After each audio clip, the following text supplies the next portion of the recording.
او را عذاب میکردن با این قیچی های آتشین بدن او را از بالا و پایین، جلو و عقب قیچی میکردن. بله. و رأیت امرأة یحرق وجهها و یداها و هی تأکل امعاها. و خانمی را دیدم در جهنم که چهرهش را آتش گرفته، دو دستش آتش گرفته و اون خانم در این حالی که چهره و دستاش آتش گرفته بود، خودش بله این امعاش را و روده هاش را و اون درون شکمش هرچی هست اونا را بیرون می آورد و می خورد. و رأیت امرأة رأسها رأس خنزیر. و یک خانمی را دیدم در جهنم که سر او تبدیل شده به سر خوک و بدنها بدن الحمار و بدن او به بدن خر الاغ تبدیل شده. و علیها الف لون من العذاب. و بر او 1,000,000 عذاب مختلف، هزاران عذاب مختلف، 1,000,000 نوع عذاب بر او مسلط بود. و رأیت امرأة علی صورت الکلب. و یک خانمی را در جهنم دیدم که به صورت چی بود؟ به صورت سگ بود. و النار تدخل فی دبرها و تخرج من فیها. آتش در مقعدش داخل میشد و از دهنش بیرون می آمد. والملائکة یضربون رأسها و بدنها بمقامع من نار. و ملائکه با درهای و گرزهای آتشی به سر او و به بدن او میزدند. فقالت فاطمة علیها السلام، حضرت صدیقه طاهره سلام الله علیها فرمودند: حبیبی و قرة عینی اخبرنی ما کان عملهن و سیرتهن حتی وضع الله علیهن هذا العذاب. حضرت صدیقه طاهره سلام الله علیها از پدر بزرگوارشان پرسیدن: حبیبی و قرة عینی، پدر من. حبیبی یعنی اون کسی که او را خیلی دوست دارد، بیبی دو عالم. و قرة عینی و نور دو چشمان من، به من خبر بدهید که عمل اون خانم ها چی بود و سیرت اونها چی بود که خداوند متعال این چنین عذابی را بر اونها بله مسلط فرموده.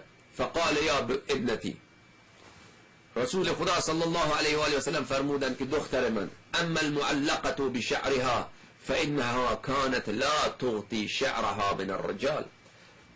دختر من اون خانمی که با موی سر خود آویزان بود، او کسی بود که سر خود را، موی سر خود را از مردان پنهان نمی کرد، حجاب را مراعات نمی کرد، حجاب را مراعات نمی کرد و موی سر خود را پنهان نمی کرد. بعد میگن که بله حجاب در اسلام نیست.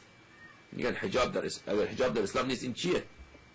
این وعده عذاب برای خانمی که سر خود را پنهان نمی کند، موی سر خود را پنهان نمی کند، این چیه اگر این حجاب در اسلام نیست؟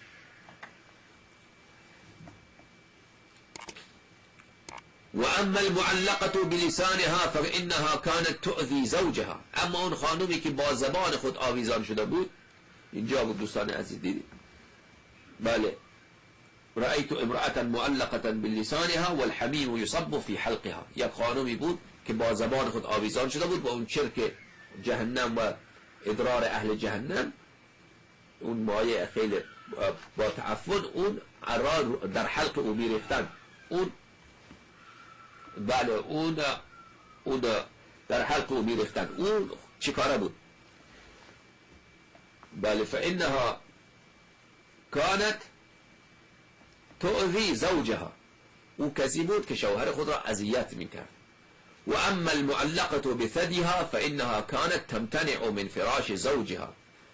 اما اون خانمی که با سینه های خود آویزان بود، چجوری بود؟ اینجا آمده بود، بله،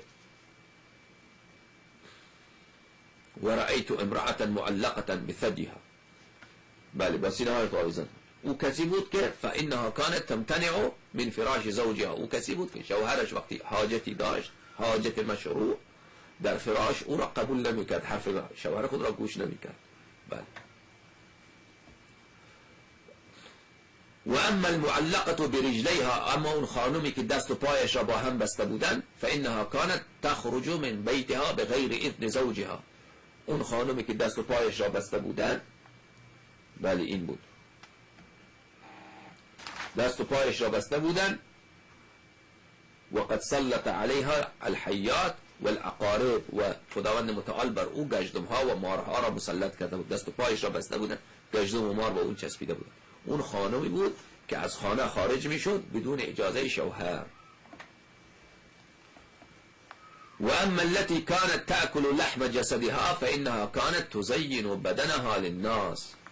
اما اون خانمی که بله اینجوری بود و رأیت، خانمی را دیدم که گوشت بدنش را خودش میخورد و آتش جهنم از پایین او را فرا گرفته بود. او خانمی بود که بدن خود را برای چیا؟ برای مردمان نامحرم زینت میداد. لباس اینجوری باشد، زیارات اینجوری بپوشم، بیرون برم که مردان نامحرم، کفشای اینجوری باشه، پاچای اینجوری باشه، لباسینم اینجوری باشه، مردان نامحرم مرا ببینن.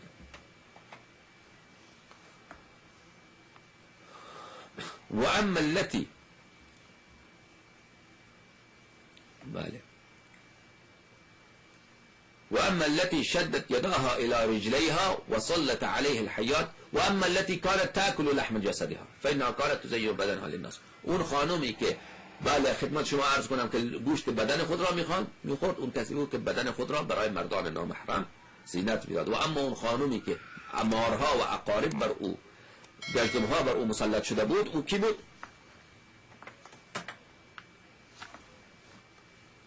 او کسی بود که فإنها كانت قذرة الوضوء قذرة الثياب. او کسی بود و كانت لا تغتسل من الجنابة والحيض.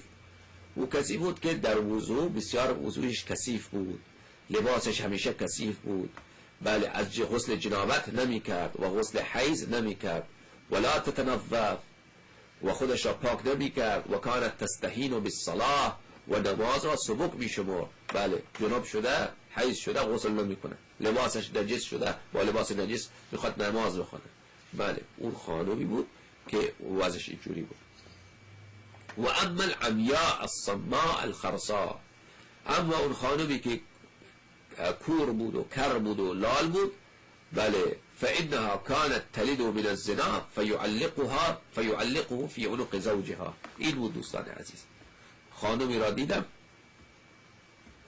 که کر بود، کور بود، در یک تابوتی از آتش جهنم بود که بله دماغ مغز سر او از سوراخ‌های بینیش بیرون می آمد. اون خانم چه کسی بود؟ اون خانم فرمود رسول خدا صلی الله علیه و آله و سلم، اون زنی بود که علیاذ بالله کار بد، فعل بد انجام میداد و حامله میشد و اولاد خود را به شوهر خود نسبت میداد.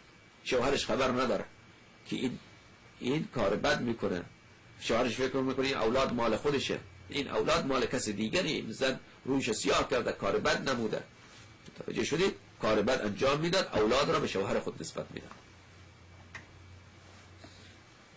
و اما التي تقرض لحمها بالمقاريض فإنها تعرض نفسها على الرجال.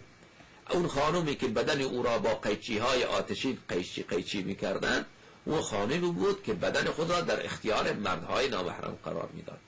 و اما التي كانت تحرق وجهها و بدنها و هي تأكل امعاها، اما اون خانمی که چهرهش را آتش گرفته بود و بدنش را آتش گرفته بود و او امعای خود را و شکمش را و روده اش را میخورد، فإنها كانت قواده. او خانمی بود که بله زنان و مردان را برای فعل حرام به هم دیگر معرفی میکرد.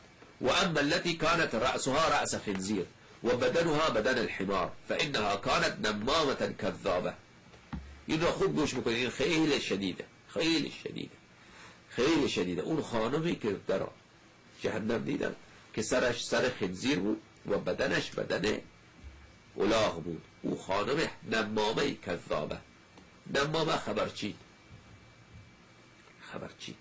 خبر این آقا را به اون آقا، خبر این خانواده به اون خانواده، خبر این خانم به اون خانم را میرسانه، خبرچی و کذابه و زیاد دروغ هم میگوید.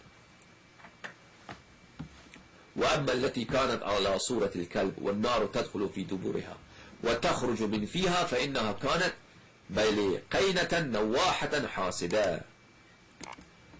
و اون خانمی را دیدم که در صورت سگ هست، در صورت سگ هست و آتش جهنم از ما تحتش داخل می شود و از دهنش خارج می شود. اون خانمی بود که او آوازخوان بود، هنرمنده در این عصر، بهش میگن چیه؟ هنرمند، آوازخوان هست، هنرمنده، هنرپیشه هست، هنرپیشه سینما، هنرپیشه تئاتر، هنرپیشه بله آوازخوان. علیاذ بالله، نستجیر بالله، چقدر اینا کثیفه. هنرپیشه، آوازخوانه، بله بعد حسادت هم داره و بله در جاهای مختلف میرن برای غزل خواندن دعوتش میکنه.